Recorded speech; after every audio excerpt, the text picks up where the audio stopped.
जय जय श्री कृष्ण मित्रों, सभी श्रोतागणों को स्वामी असीम का प्रणाम। भगवद गीता दूसरे अध्याय का 15वां श्लोक इस प्रकार है।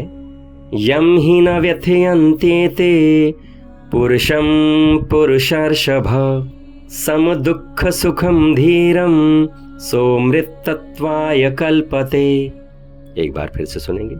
यम ही न व्यथयन्ते ते पुरुषं पुरुषर्षभ सम दुःख सुखम धीरम सोमृतत्वाय कल्पते। अर्थात भगवान कृष्ण अर्जुन से कहते हैं, हे पुरुषों में श्रेष्ठ अर्जुन, सुख दुख में सम रहने वाले जिस बुद्धिमान मनुष्य को ये मात्रा स्पर्श पदार्थ विचलित नहीं करते, वह अमृत तत्व को प्राप्त करने में समर्थ हो जाता है। यहाँ इसके भाव को थोड़ा समझने का हम प्रयत्न करते हैं। सबसे पहले तो इस श्लोक में हम एक शब्द पुरुषर्ष भाव ये बोला गया है, इसके बारे में थोड़ा जान लें। भगवान कृष्ण अर्जुन को पुरुषर्ष भाव ऐसा कहते हैं। मनुष्य प्राय परिस्थितियों को बदलने का ही विचार करता है, जो कभी बदली ही नहीं जा सकती, जिनको बदलना संभव ही नहीं है। यहाँ पर अर्जुन युद्ध रूपी परिस्थिति के प्राप्त होने पर उसको बदलने का विचार न करके अर्जुन अपने बदलने का विचार कर लेते हैं। ये कल्याण का विचार करना मनुष्यों में उनकी श्रेष्ठता है। इस वजह से यहाँ पर पुरुषर्ष भाव यानी यहाँ पर कहा गया है, हे पुरुषों में श्रेष्ठ अर्जुन। धीर मनुष्य सुख दुख में सम होते हैं। वास्तव में अंतःकरण की वृत्ति से ही सुख और दुख ये दोनों अलग अलग हमें दिखते हैं। जब धीर पुरुष अपने स्वरूप में स्थित हो जाता है, तब सुख दुख को भोगने वाला कोई नहीं रहता।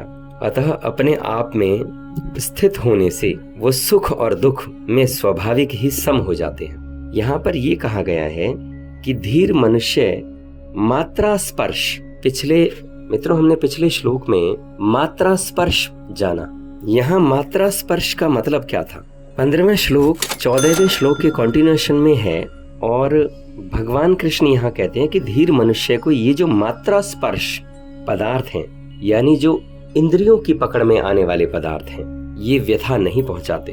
उनके संयोग से मनुष्य को सुख होता है और उनके वियोग से दुख होता है, परंतु जिसकी दृष्टि समता की तरफ है उसको ये पदार्थ सुखी दुखी नहीं कर सकते। अब यहाँ प्रश्न यह उठता है कि ऐसा संभव कैसे है कि सुख और दुख का हमें अनुभव ना हो? नहीं, मतलब वो नहीं है। यहाँ तात्पर्य यह है कि अंतःकरण में अगर सुख दुख का ज्ञान हो जाए तो धीर पुरुष स्वयं सुखी दुखी नहीं होता, और ऐसे धीर मनुष्य अमृत तत्व को प्राप्त करने के समर्थ हो जाते हैं, यानी उनमें अमरता प्राप्त करने का सामर्थ्य आ जाता है। यहाँ अमरता का मतलब हमें गलत नहीं लेना चाहिए कि मृत्यु नहीं होगी। यहाँ इसका यही मतलब होता है कि ये शरीर अलग है और चेतन तत्व अलग है, आत्मा अलग है। क्योंकि ये जो मनुष्य योनि है ये सुख दुख भोगने के लिए नहीं मिली है, बल्कि सुख दुख से ऊंचा उठकर महान आनंद परम शांति की प्राप्ति के लिए मिली है। जिस आनंद, जिस सुख की शांति की प्राप्त कर लेने के बाद कुछ प्राप्त करना बाकी नहीं रहता। ये इतनी विशाल बात को समझने के लिए हमें एक बार फिर से 14वें श्लोक की तरफ चल के देखना चाहिए। 14वें श्लोक में भगवान ने कहा, ये सांसारिक पदार्थ आदि अनुकूलता प्रतिकूलता के द्वारा सुख दुख देने वाले और आने जाने वाले हैं, सदा रहने वाले नहीं हैं अर्जुन, क्योंकि ये अनित्य हैं, ये क्षण भंगुर हैं। इनके प्राप्त होने पर उसी क्षण इनका नष्ट होना शुरू हो जाता है। इनका संयोग होते ही, इनके मिलते ही इनसे वियोग होना शुरू हो जाता है। ये मनुष्य का स्वभाव है। हम सभी जानते हैं, किसी चीज की हम कामना करते हैं, जैसे ही वो मिल गई, जब तक वो नहीं मिलती है तब तक बड़े हम उसके लिए ललायित होते हैं, और जैसे ही वो मिल जाती है उसी पल उससे हमारा वियोग होना शुरू हो जाता है। अब कोई इच्छा ना रही उसके बारे में, क्योंकि पाली हमने वो चीज, वो वस्तु हमें मिल चुकी है। तो सिर्फ भोग में पड़कर हम स्वभाव बिगाड़ रहे हैं, सुख दुख के भोगी बनते चले जा रहे हैं। सुख दुख के भोगी बनकर हम भोग योनियों के ही पात्र बनते चले जा रहे हैं। फिर हमें मुक्ति कैसे मिलेगी भला? हमारी रुचि तो भोग में ही रहेगी ना, मुक्ति में तो नहीं। हम तो भुक्ति के ही पात्र बनते रहेंगे। तो फिर भगवान हमें मुक्ति कैसे देंगे? तो यहाँ 15वें श्लोक में भगवान कहते हैं, विरोधी ध्रुवों में बटा हुआ हमारा जो अस्तित्व है, इन दोनों के बीच, इन दोनों की आकृतियों के भेद को देखकर, इनके भीतर की अस्तित्व की एकता को जो अनुभव कर लेता है, ऐसा व्यक्ति ही ज्ञानी है, जिसे जन्म में मृत्यु की यात्रा दिखाई पड़ जाती है, जिसे सुख में दुख की छाया दिखाई पड़ जाती है, मिलन में विरह आ जाता है, जो प्रतिपल विपरीत को मौजूद देखने में समर्थ हो जाता है, वैसा व्यक्ति ही ज्ञानी है। लेकिन यहाँ एक बात का ख्याल रखना है, माने हुए सत्य अस्तित्व के जरा से धक्के से गिर जाते हैं और बिखर जाते हैं। सिर्फ जाने हुए सत्य ही जीवन में नहीं बिखरते हैं। जो ऐसा जान लेता है, ऐसा देख लेता है, यूं कहें कि अनुभव कर लेता है, और अनुभव करने के लिए कहीं दूर जाने की जरूरत नहीं है। जिंदगी रोज मौका देती है, प्रतिपल मौका देती है। ऐसा कोई सुख जाना है क्या जीवन में हमने जो दुख ना बन गया हो? ऐसा कोई यश जाना है जो कभी अपयश ना बन गया हो? कृष्ण यह कह रहे हैं, ऐसा जो देख लेता है, यह देख लेना एग्जिस्टेंशियल अनुभव है, यह अस्तित्वगत अनुभव है। हम रोज जानते हैं, लेकिन पता नहीं कैसे चूक जाते हैं देखने में, कैसे अपने को बचा लेते हैं देखने से। शायद हम बड़ी चालाकी अपने साथ करते हैं, अन्यथा ऐसा जीवंत सत्य दिखाई न पड़े, यह आश्चर्य की बात है।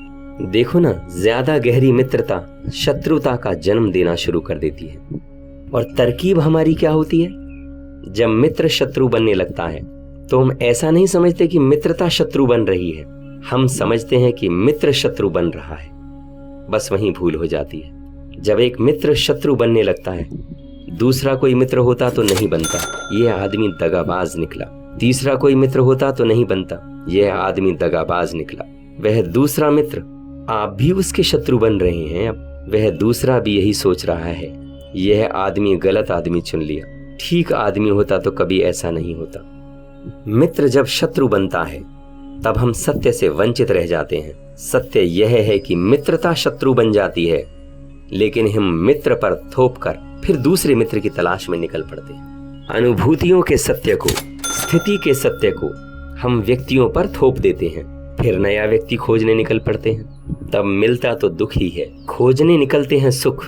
मिलती तो घृणा है, खोजने निकलते हैं प्रेम। मिलता तो अंधकार है, यात्रा की जाती है सदा प्रकाश की तरफ।